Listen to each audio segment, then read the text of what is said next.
Arrested Development, Season 1, Episode 11.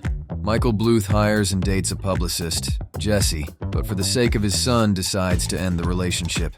Jessie isn't happy, so she confronts George Michael at the banana stand.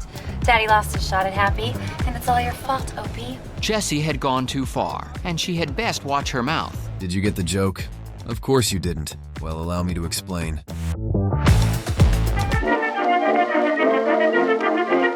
October 3rd, 1960. The Andy Griffith Show starts airing on CBS, and it's about Andy Taylor, a widowed sheriff out of a fictional town in North Carolina. Yeah, just on the outskirts of town. And his 6-year-old son, Opie. Isn't that nice? The show was a massive hit. It aired for 8 seasons and ended its run while still being the highest-rated show on TV, which is something only 2 other shows managed to do: I Love Lucy and Seinfeld. See, now you've learned a new word that you can read. Hun! Yeah. It became one of the biggest phenomena of the 60s, and one of the most important TV shows of all time.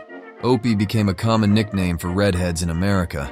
It became so common that some just ran with it, like the co-host of the Opie and Anthony show, Greg Opie Hughes. And anytime you hear of anyone called Opie, it's likely related to good old Opie Taylor. What's Opie's mom doing here? But while most people used Opie affectionately, others used it as an insult.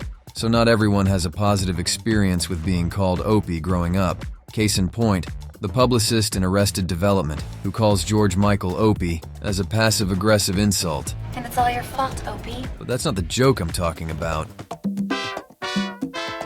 Ron Howard directed many classic films, including Cocoon, Apollo 13, A Beautiful Mind, and The Da Vinci Code.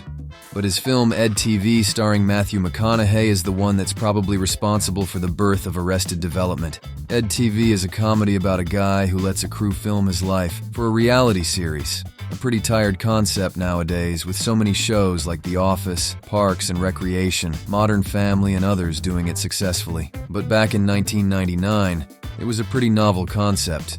And even though it bombed at the box office, Ron was still fascinated by the idea of making a show that didn't follow the traditional sitcom formula with a fixed set, a live studio audience, and a laugh track.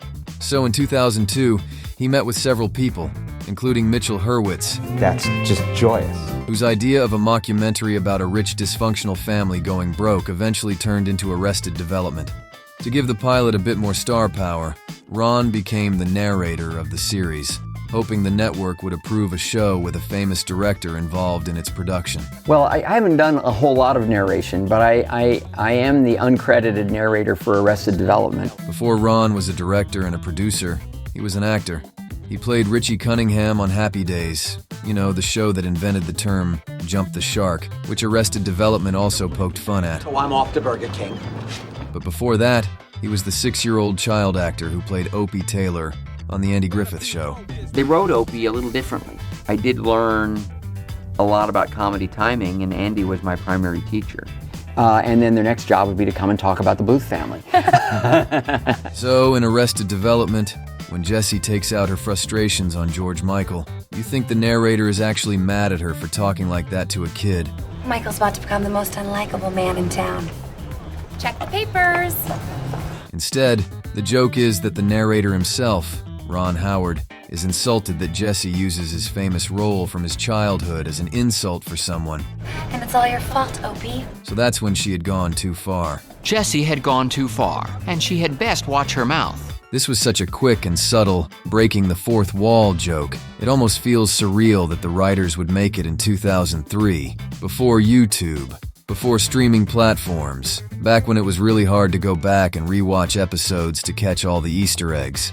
And this show is full of subtle jokes like that which are almost impossible to catch on first viewing. This is why the show was so ahead of its time, especially in its first season.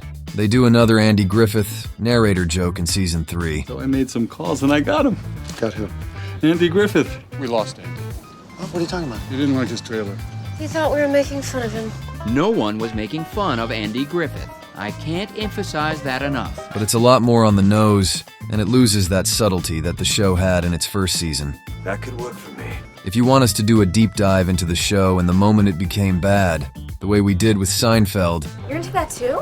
which is now the most popular video on the channel, comment below. Rubbing off on you, huh?